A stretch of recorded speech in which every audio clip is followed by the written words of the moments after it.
Business start அப்பில் 2 type of entrepreneur இருக்காங்க.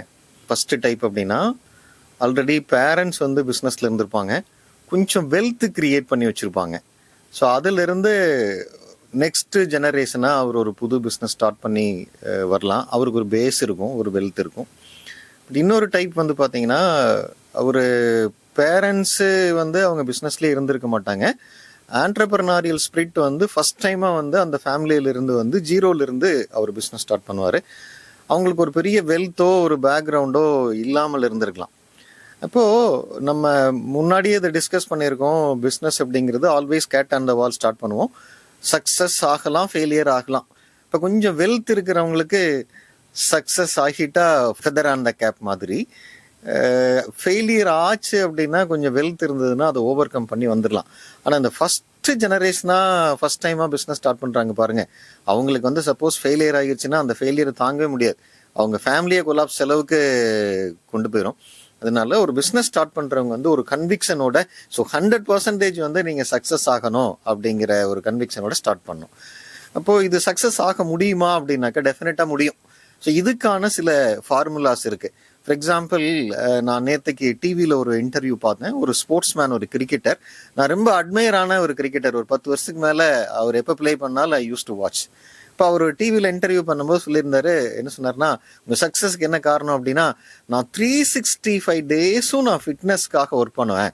Even அன்னைக்கு மேட்ச் இருந்தால் கூட மேட்ச் முடிச்சுட்டு போயிட்டு நான் ப்ராக்டிஸ் பண்ணுவேன், ஃபிட்னஸ்க்கு ஒர்க் பண்ணுவேன். அந்த ரீசன் தான் வந்து பார்த்தீங்கன்னா நான் ஃபிட்னஸாக இருக்கேன் அப்படின்னாரு. அப்போது ஒரு ஸ்போர்ட்ஸ் பர்சன் வந்து, ஒரு சக்ஸஸ்ஃபுல்லான ஸ்போர்ட்ஸ் பர்சன் வந்து ரெகுலராக ஒரு ப்ராப்பர் டயட்டு, ஒரு ப்ராப்பர் எக்ஸசைஸு, ப்ராப்பர் கோச்சிங் அவர் எடுத்துக்கும் போது வந்து பார்த்தீங்கன்னா அவர் ஆன் ஃபீல்டில் பெர்ஃபார்ம் பண்ண முடியுது. அதே மாதிரி ஒரு பிஸ்னஸ் ஆண்டர்பிரினர், ஒரு ஸ்டார்ட் அப் ஆண்டர்பிரினர் வந்து பார்த்தீங்கன்னா சர்டன் ஆஸ்பெக்ட்ஸ் நீங்கள் ஃபாலோ பண்ணும்போது ஸோ டெஃபினட்டாக வந்து சக்ஸஸ் வந்து நமக்கு கேரண்டியாக கன்ஃபார்மாக வர்ற மாதிரி இருக்குது. ஸோ அதில் நம்பர் 1, ஒரு பிஸ்னஸ் பர்சன் வந்து நீங்கள் அது எதர் ப்ராடக்டாக இருக்கலாம், சர்வீஸாக இருக்கலாம், ட்ரேடிங்காக இருக்கலாம், எந்த ஒரு செக்மெண்ட்டாக இருந்தாலும் சரி, நம்ம ப்ராடக்டை வந்து பொசிஷன் பண்ணி, பாப்புலரைஸ் பண்ணி, மக்களை இன்ஃப்ளூயன்ஸ் பண்ணி அந்த ப்ராடக்டை ரெகுலராக யூஸ் பண்ண வச்சு, பர்ச்சேஸ் பண்ண வச்சு, நிறையா லாயல் கஸ்டமரை வந்து நம்ம பேஸ் கிரியேட் பண்ணி சக்ஸஸ் பண்ண வைக்கணும்.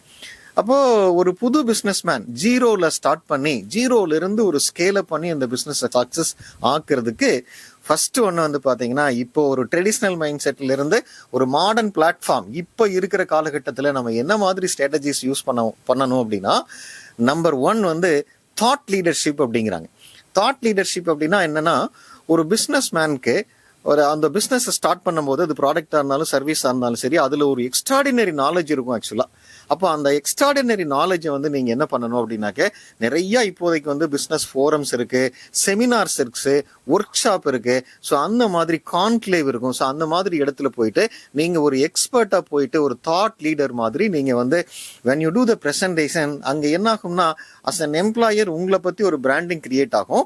அதே நேரத்தில் நம்ம கம்பெனி மேலே ஒரு பிராண்டு கிரியேட் ஆகும். இப்போ நம்ம எப்போவுமே ஒரு ஒரு business man, for example tata அப்படின்னாக்க நமக்கு ஒரு ரெஸ்பெக்ட், டாட்டா மேலே இருக்கிற ரெஸ்பெக்ட் வந்து பார்த்தீங்கன்னா அந்த டாடா குரூப் ஆஃப் ப்ராடக்ட்ஸ் மேலே ரெஸ்பெக்ட் இருக்கும். ஸோ இப்போ நம்ம எல்லாருமே வந்து ஒரு ஸ்டார்ட் அப்பில் வந்து பார்த்தீங்கன்னா ஃபஸ்ட்டு பண்ண வேண்டியது ஒரு தாட் லீடராக வந்து when you have to brand yourself and company, maybe that automatically உங்கள் ப்ராடக்ட் அண்ட் சர்வீஸ் வந்து பிராண்டு கிரியேட் ஆகி பாப்புலர் ஆகிட்டு மேலே போகும். தென் நம்பர் 2 வந்து பார்த்தீங்க அப்படின்னா, that is called leveraging network அப்படிங்கிறாங்க. ஸோ லீவரேஜிங் நெட்வொர்க் அப்படிங்கிறது என்னன்னா, இது வந்து 2 டைப்பு. ட்ரெடிஷ்னல் மெத்தட்ஸில் என்ன பண்ணுவோம் அப்படின்னா, ஒரு பிஸ்னஸ் ஓனர்ஸ் வந்து பிஸ்னஸ் ஃபோரத்தில் இல்லை ஒரு சோசியல் ஃபோரம், கிளப்ஸு, அந்த மாதிரி இடத்துல வந்து பார்த்தீங்கன்னா அவங்க போயிட்டு ஒரு நெட்வொர்க் கிரியேட் பண்ணி ஒரு ரிலேஷன்ஷிப் கிரியேட் பண்ணுவாங்க. ஸோ அதை பேஸ் பண்ணி ஒரு பிஸ்னஸ் வரும். இப்போ லேட்டஸ்ட்டாக ஆஃப் லேட் என்ன அப்படின்னாக்க, நமக்கு இந்த social media platform, for example இப்போ லிங்க்டின் அப்படின்னு எடுத்து பார்த்தா இதெல்லாம் ரொம்ப ஒரு பவர்ஃபுல்லான நிறைய சோசியல் மீடியா பிளாட்ஃபார்ம் இருக்குது. ஸோ அந்த மாதிரி பிளாட்ஃபார்மில் வந்து நீங்கள் ஒரு ஆக்டிவாக உங்கள் கண்டென்ட்டை ஷேர் பண்ணி, ஸோ ஒரு ப்ராப்பராக ஒரு எஜுகேட்டடாக ஒரு வேல்யூ ஆடட் பேஜாக உங்களுக்கு இருந்தது அப்படின்னாக்க, நீங்கள் ரீடர்ஸை வந்து நிறைய என்கரேஜ் பண்ணிட்டு இருந்தீங்கன்னா அதில் ஒரு நெட்வொர்க் கிரியேட் ஆகும். ஸோ அந்த நெட்வொர்க்கை கிரியேட் பண்ணி உங்கள் இமேஜை பில்ட் பண்ணி தென் ப்ராடக்டை மார்க்கெட் பண்ணலாம். 2 மூணாவது இந்த ஸ்ட்ராட்டஜிக் அலையன்ஸ் அப்படிங்கிறாங்க. ஸ்ட்ராட்டஜிக் அலையன்ஸ் அப்படின்னா நம்ம ஒரு ஸ்டார்ட் அப் ஆண்டர்பிரனர் வந்து ஒரு சிட்டியில் இல்லை ஒரு ஸ்டேட்டில் வந்து ஒரு பிஸ்னஸ் ஸ்டார்ட் பண்ணுவோம். அது ஸ்டார்ட் பண்ணி சக்ஸஸ் ஆன பின்னாடி வந்து பார்த்தீங்கன்னா நம்ம ஒரு ரேபிட் க்ரோத்துக்கு எடுத்துகிட்டு போனோம் அப்படின்னா, ஃபார் எக்ஸாம்பிள் இப்போ ஒரு ஸ்டேட்டில் இருக்குது அப்படின்னா நெக்ஸ்ட் ஸ்டேட்டில் வந்து we can identify another company, we can collaborate, 2 company சேர்ந்து கூட அந்த ப்ராடக்ட்டை மார்க்கெட் பண்ணலாம். இல்லை ஒரு கண்ட்ரியில் நீங்கள் பக்காவாக பாப்புலராக இருக்கீங்க, இன்னொரு கண்ட்ரிக்கு வந்து தேர்ட் கண்ட்ரிக்கு வந்து மதர் கண்ட்ரியிலிருந்து அவர் ஹோம் கண்ட்ரியிலிருந்து இன்னொரு கண்ட்ரி தேர்ட் கண்ட்ரிக்கு நீங்க என்டர் ஆகணும் அப்படின்னா, ஸோ அங்க ஒரு பாப்புலரான இருக்கக்கூடிய இன்னொரு கம்பெனி கூட ஜாயின் பண்ணி வந்து நீங்க ப்ராடக்ட்டை மார்க்கெட் பண்ணலாம், இல்லை சர்வீஸை மார்க்கெட் பண்ணா சக்ஸஸ் ஆகும். இப்போ எக்ஸாம்பிள் நீங்க லேட்டஸ்டா வந்து பார்த்துருப்பீங்க, இந்தியாவில் ஸ்டார் பக்ஸ் வந்து டாடா அண்ட் ஸ்டார் பக்ஸ் ரெண்டுமே சேர்த்து மார்க்கெட் பண்ணுவாங்க. ஸோ இது வந்து பாத்தீங்க அப்படின்னாக்கா அந்த போர்ட்லயே பார்க்கலாம். இது வந்து ஒரு typical example actually. Then third point வந்து பாத்தீங்க அப்படின்னாக்க சேனல் பார்ட்னர்ஸ் அப்படிங்கிறாங்க. இந்த சேனல் பார்ட்னர் அப்படிங்கிறது பவர்ஃபுல் ஒன். இந்த சேனல் பார்ட்னர் என்ன பண்ணுவாங்க அப்படின்னா, மேனுஃபேக்சரர் வந்து இந்த ப்ராடக்ட்டை மேக் பண்ணி அப்படியே கொடுத்துருவாரு. பட் இந்த சேனல் பார்ட்னர் என்ன பண்ணுவாரு, வேல்யூ ஆட் பண்ணி ப்ராடக்ட்டை சேல்ஸ் பண்ணுவார்.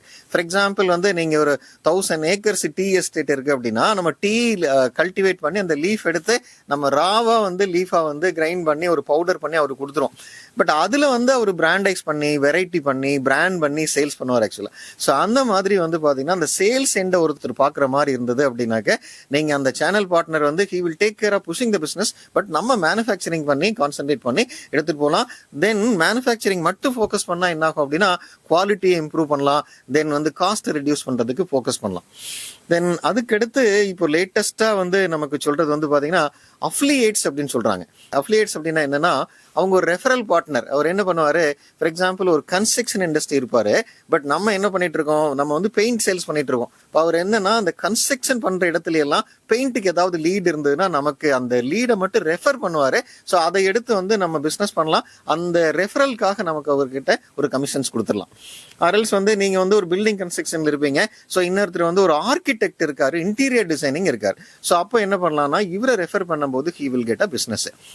இது வந்து பாத்தீங்கன்னா 5th பாயிண்ட். அடுத்து நெக்ஸ்ட் வந்து என்னன்னா, அதாவது இந்த லாயல் கஸ்டமர் இருப்பாங்க ஆக்சுவலா. அப்போ நம்ம அந்த லாயல்ட்டி போனஸ் அப்படின்னு சொல்லுவோம், all celebrating that loyal customer, right? So எப்பவுமே நம்ம வந்து always hunting towards a new customer, at the same time we have to நம்ம ஹானர் தி எக்ஸிஸ்டிங் கஸ்டமர். அப்போ எக்ஸிஸ்டிங் கஸ்டமர் ஹானர் பண்றதுக்கு என்ன பண்ணலாம் அப்படின்னா, ஃபார் எக்ஸாம்பிள் ஒரு ஃபர்ஸ்ட் டைமா பர்ச்சேஸ் பண்ணா ஒரு பிரைஸ், செகண்ட் டைம் வராரு அதுக்கு ஒரு பிரைஸ் கொஞ்சம் ரெடியூஸ் பண்ணலாம், தேர்ட் டைம் பர்ச்சேஸ் பண்ணானா இன்னும் கொஞ்சம் டிஸ்கஸ் பண்ணலாம். இல்ல ஆல் டுகெதரா வந்து 1 மந்த்துக்கு வந்து கன்சாலிடேட்டடா ஒரு 5 crore எக்ஸீட் பண்றாரு அப்படின்னாக்க, ஸோ அவங்கள வந்து லாயல்ட்டி ப்ரோக்ராம் மாதிரி இன்வைட் பண்ணி ஹானர் பண்ணீங்கன்னா, ஸோ அந்த கஸ்டமர் வந்து நம்ம ரிப்பீட்டேட்டிவா கஸ்டமர் ஆயிட்டு, தென் ஹார்ட்கோர் லாயல் கஸ்டமர் ஆயிட்டு ரெகுலரா பிசினஸ் வர ஆரம்பிக்கும். இது ஒரு ஸ்ட்ராட்டஜி. தென் நெக்ஸ்ட் ஸ்ட்ராட்டஜி வந்து பாத்தீங்க அப்படின்னா என்ன அப்படின்னா, ஃப்ரீ ட்ரையல். ஒரு ப்ராடக்ட் வந்து நமக்கு இன்ட்ரடியூஸ் பண்ணும்போது, ஃபார் எக்ஸாம்பிள் ஒரு டீ பவுடர் இன்ட்ரடியூஸ் பண்றீங்க, ஒரு காஃபி பவுடர் இன்ட்ரடியூஸ் பண்றீங்க. அப்போ என்ன அப்படின்னாக்க, ஒரு ஹை டிராஃபிக் ஏரியாவில் போயிட்டு ஒரு சாம்பிள் கிரியேட் பண்ணி அவங்களுக்கு டிஸ்ட்ரிபியூட் பண்ணி அதை டேஸ்ட் பண்ண வச்சிங்கன்னு வச்சுங்க. ஸோ அந்த டேஸ்ட் இன்டியூஸ் ஆகி ஸோ நெக்ஸ்ட் டைம் வந்து அந்த ப்ராடக்ட்டை பர்ச்சேஸ் பண்ணுவாங்க. ஸோ அதுக்கப்புறம் நம்ம இப்போ லேட்டஸ்ட்டாக வந்து இருக்கிற நம்ம பஸ் வேர்ட் அப்படிங்கிறது இந்த சோசியல் காமர்ஸ் அப்படின்னு சொல்றோம். சோசியல் காமர்ஸ் அப்படிங்கிறது என்னன்னா, சோசியல் மீடியா பிளாட்ஃபார்ம்ல நம்முடைய ப்ரெசன்ஸை வந்து இன்க்ரீஸ் பண்ணி அதுல வந்து பாத்தீங்கன்னா ரெகுலரா நம்ம அந்த ப்ராடக்ட்டை பத்தி மெசேஜ் கொடுத்துட்டு இருக்கலாம். இல்ல வந்து பாத்தீங்க அப்படின்னாக்க இந்த இன்ஃபுளுசர்ஸ் இருக்காங்க, இன்ஃபுளுசர் வச்சுட்டு நம்ம ப்ராடக்ட்டை பிராண்ட் பண்ண சொல்லலாம். இல்ல இந்த சாட் போர்ட்ஸ் இருக்கு, ஆக்சுவலா இன்டராக்டிவ் சாட் போர்ட்ஸ் இருக்கு. ஸோ அதுல வந்து நம்ம கஸ்டமர் வந்து அது போயிட்டு கொஸ்டின்ஸ் எல்லாம் கேட்டு அந்த ப்ராடக்ட்டை பத்தி நம்ம கம்ப்ளீட்டா எஜுகேட் பண்ணிட்டு நம்ம ட்ரை பண்ணோம் அப்படின்னாக்க, ஸோ தட் வில் பி ஒரு பெரிய சக்சஸா இருக்கும். இன்னைக்கு சோசியல் மீடியா அப்படிங்கிறது ஒரு ஜஸ்ட் ஒரு கிளிக்ல ஒரு கோடிக்கணக்கான மக்களை ரீச் பண்ற ஒரு இம்பாக்ட் இருக்கிற மாதிரி இருக்கு. இது ஒரு பவர்ஃபுல்லான டூல். அட் லாஸ்ட் வந்து பாத்தீங்கன்னா, ஆகுமெண்டட் ரியாலிட்டி அப்படிங்கிறது ஒரு லேட்டஸ்ட் டெக்னிக். ஒரு நம்ம வீடு பர்ச்சேஸ் பண்ணாலும் சரி, ஒரு கார் பர்ச்சேஸ் பண்ண கூட அந்த கார் டிரைவ் பண்ணி நம்ம போனா என்ன மாதிரி ஃபீல் இருக்கும் அப்படிங்கிறத ஒரு ஆகுமெண்டட் ரியாலிட்டி யூஸ் பண்ணி ஒரு கஸ்டமருக்கு எக்ஸ்பீரியன்ஸ் கொடுக்க முடியும். ஸோ இந்த மாதிரி வந்து பார்த்தீங்கன்னா நமக்கு நிறைய டெக்னிக்ஸ் இருக்கு. ஸோ இந்த டெக்னிக்ஸை எல்லாம் நம்ம ப்ராப்பராக யூஸ் பண்ணி அப்ராப்ரியேட் அக்கேஷன்ஸ்ல இம்ப்ளிமெண்ட் பண்ணும்போது நம்ம அந்த ஃபெயிலியர் அப்படிங்கிற பக்கமே போகாம நம்ம ப்ராடக்டை, பிராண்டை, சர்வீஸை, கம்பெனியை சக்சஸ்ஃபுல்லான கம்பெனியா மாத்தி ஒரு ஹாப்பி லைஃப் லீட் பண்ண முடியும்.